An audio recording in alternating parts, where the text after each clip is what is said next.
Хайде! Специален поздрав от брат Митко за неговото семейство, където и да сте по света. За Радка Вугърчин, за Цецо, холандеца, и за Румяна в Германия.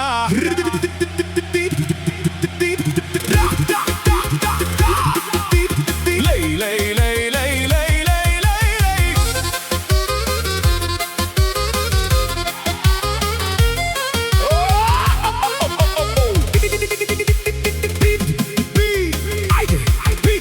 Казвам се Митко и днес ви говоря не с празни думи, а с обич и воля. Разпръснати сме, но пак сме едно.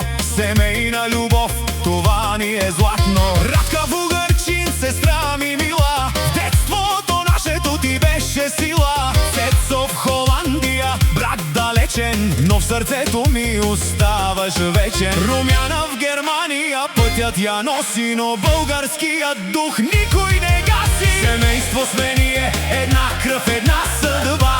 Митко ви вика през време и света. Където и да сте, не сте сами, в сърцето ми живеете всички вие. Любовта не спира, тя ни събира. Радка, Цецо, Румяна, чуйте ме сега. Вие сте моя дом, моята сила, душа.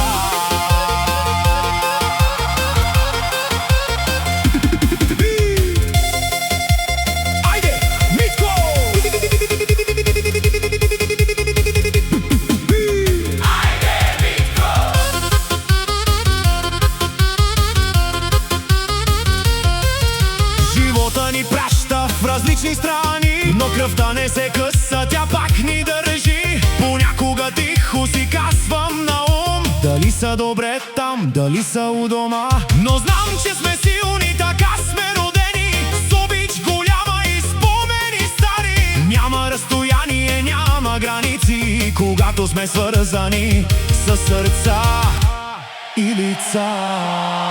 Семейство сме ние, една кръв, една съдба.